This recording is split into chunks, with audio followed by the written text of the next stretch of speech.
Assalamualaikum warahmatullahi wabarakatuh. Ketemu lagi di Kupantara Channel yang membagikan tips-tips seputar merpati dan serba-serbinya. Ada dahan yang ini, wanginya kencang sekali teman-teman malam ini. Itu ada dahan yang kena angin. Wah, tambah bagus ya. Potong aja.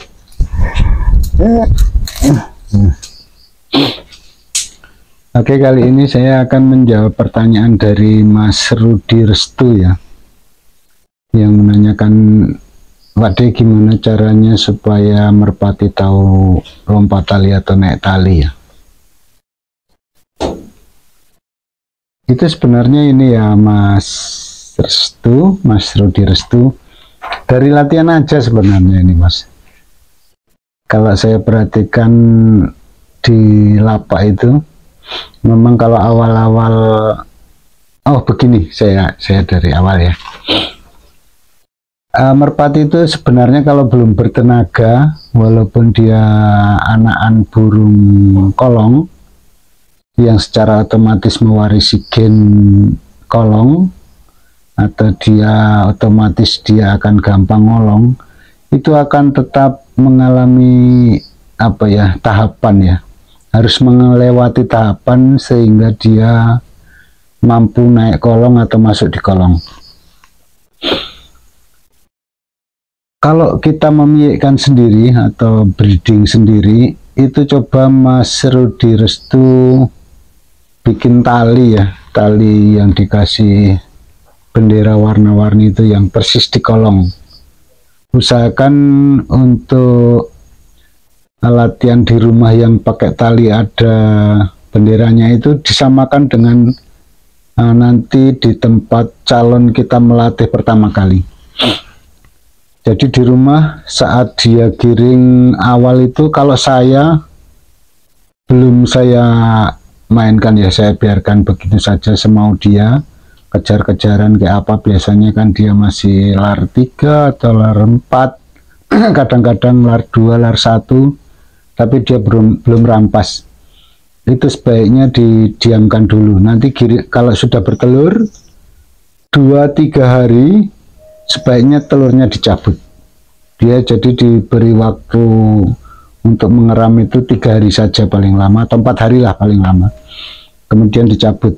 Itu menurut pengalaman teman-teman, dan juga saya juga pernah mengalami sendiri. Itu kalau kita diamkan mengeram seperti player, jadi misalnya hari Senin bertelur, kemudian hari Sabtu atau Minggu dicabut, itu nanti giringannya kurang bagus. Kemudian ada teman yang memberi saran coba setelah mengeram 3-4 hari dicabut aja kalau masih biik. Kemudian saya coba, ternyata giringan keduanya bagus kayak giringan pertamanya. Tapi kalau yang saya samakan dengan player, cara cabutan telurnya itu kok jadi males ya. Giringnya kurang bagus lah. Seolah-olah dia kayak nggak seneng lagi sama cewekannya. Padahal dulu waktu menjodohkan itu burung itu milih sendiri ya, tanpa kita jodohkan. Jadi kita umbar, dia milih sendiri, akhirnya jodoh, giring. Nah, setelah bertelur itu saya kelamaan nyebutnya. Menurut teman-teman memang ini ya Mas Rudi Restu, itu untuk coba dicabut dulu yang hari keempatnya atau 4 hari mengeram, cabut supaya giringannya bagus. Nah, kemudian itu di giringan keduanya itu dipanasin sambil dilompatkan tali ya. Jadi talinya jangan terlalu tinggi, mungkin 1 meter, 1,5 meter lah. Jadi agak dinaikkan gini supaya dia terbangannya di atas tali, kemudian kita klepek agak ke atas supaya dia lompat tali gitu ya. Itu dibiasakan dulu di rumah. Setiap pemanasan di rumah digitukan dulu Mas Rudi Restu. Atau hari-hari selanjutnya nanti saat pemanasan pertama itu ya digitukan saja. Aduh, anginnya kenceng jadi kayak mobil kayaknya ini. Nah, kemudian yang membuat dia bisa ngolong itu sebenarnya juga kalau di latihan atau di lapak itu karena tenaga.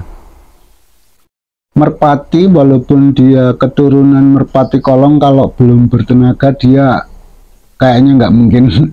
Susah sekali mau turun atas kepala terus masuk kolong, walaupun dia terbangannya nanti udah tinggi. Jadi tetap saja latihan tenaga itu diperbaiki ya, diperbagus. Ketika nanti tenaganya sudah ada, nanti otomatis dia akan digandeng dengan toser yang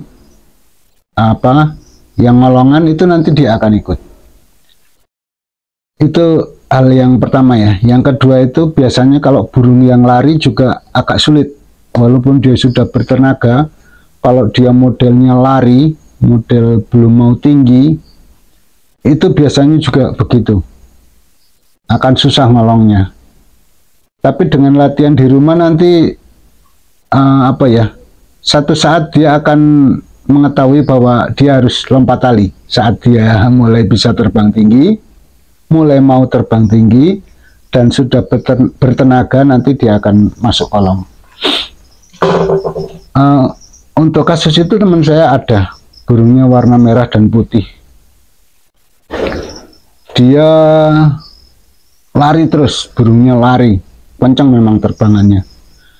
Itu sampai berapa giringan itu nggak mau masuk kolong. Nah, kemudian dijemur sama dia.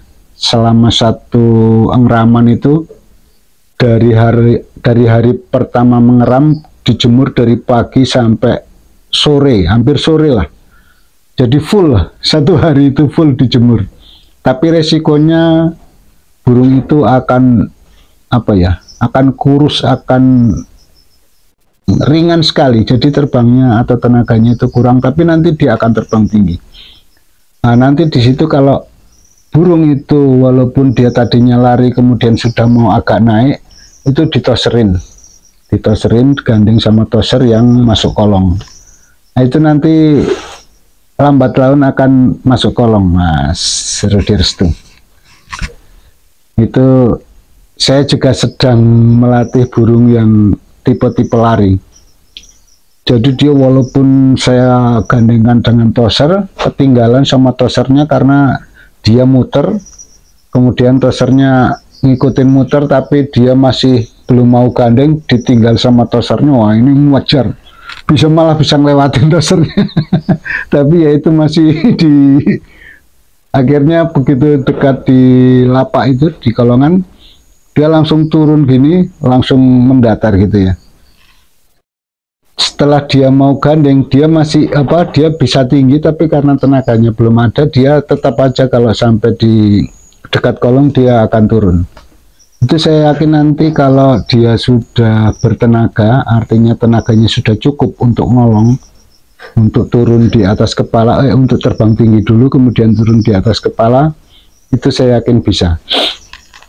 Kemudian kalau hal itu belum bisa mengatasi burung yang belum mau naik kolong, belum mau naik tali atau lompat tali, coba kalau dia sudah bertenaga, sudah mulai mau terbang tinggi, sudah naik ya, sudah lambung itu tinggi terbangnya, itu pindah kolongan, Mas Rudi Restu dan juga teman-teman.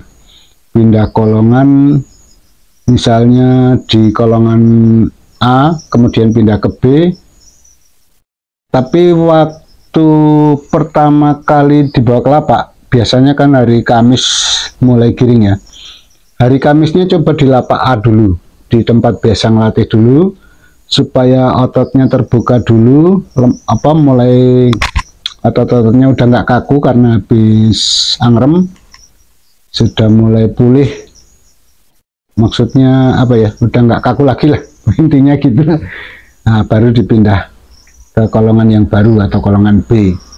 Nah, itu dilatih dari awal, artinya dari dekat. Nanti setelah tinggi biasanya dia akan masuk kolong atau naik tali gitu. Biasanya itu yang terjadi untuk burung-burung latihan yang susah sekali ngolong. Itu caranya pindah kolong atau dibarengi dengan waktu di rumah itu dibikinkan tali yang sama persis sama di tempat latihan itu, supaya dia terbiasa kalau mau turun dia harus lompat tali. Itu Mas Rudi Restu yang saya ketahui dari latihan yang dilakukan oleh teman-teman saya dan juga saya sendiri. Tapi kalau saya nggak punya bendera, jadi saya agak lebih sabar. Kalau dia nggak ngolong-ngolong, ini kuncinya. Kalau di lapak pertama atau lapak A, dia sudah pernah ngolong aja sekali, itu nanti di lapak B atau C atau D itu nanti cepat sekali ngolongnya. Dan juga cepat stabil. Karena biasanya teman-teman di lapak saya itu, kalau di lapak tempat saya ngelatih maksudnya, itu kalau mau nyetabilkan burung atau mau kepingin lihat ngolongnya, burung itu ngolong, itu biasanya dilihat dulu, oh ini sudah bertenaga dan ini udah minta pindah kolong, karena dia sudah terlalu hafal di situ. Jadi walaupun dia tinggi sekali, tapi tetap sebelum dekat kolongan atau mendekati kolongan dia akan turun gitu ya, langsung minta, langsung bidding, langsung turun ke bawah tali bukan lewat atas tali. Nah itu dipindah kolong Mas Rudi Restu. Itu biasanya cepat ngolongnya. Dan nanti ketika di lapak B juga sudah mulai merodok lagi, pindah lagi ke lapak C, nanti pindah lagi ke lapak D. Jadi dengan suasana yang baru dia akan terbang tinggi. Kalau tenaganya udah cukup, dia akan turun di atas kepala atau paling nggak lompat tali. Itu ya Mas Rudi Restu, sepanjang yang saya ketahui cara pelatihannya kurang lebihnya begitu. Mudah-mudahan teman-teman yang sedang menghadapi permasalahan yang sama dengan Mas Rudi Restu, yang sedang berusaha mengolongkan burungnya dan menstabilkan burungnya, kurang lebih begitu. Nggak terlalu, menurut teman-teman saya nggak terlalu sulit untuk ngolongkan. Yang penting itu dia burungnya ngerti jalur, terbangannya udah tinggi, tenaganya udah bagus, baru nanti ngolongnya gampang katanya. Dan saya juga sudah merasakan sendiri, oh iya ternyata memang betul. Kita nggak terlalu khawatir, oh ini burung nggak ngolong-ngolong. Yang penting kita ngelatih tenaganya dulu. Nanti habis itu ngelatih digandeng supaya dia mau gandeng. Habis itu nanti ngelatih dikolongkan untuk stabilnya, atau untuk lihat gimana kerjanya waktu dia masuk kolong, pindah lapak nanti akan stabil. Kurang lebih begitu ya. Terima kasih atas perhatian teman-teman dan dukungannya. Akhir kata, wassalamualaikum warahmatullahi wabarakatuh.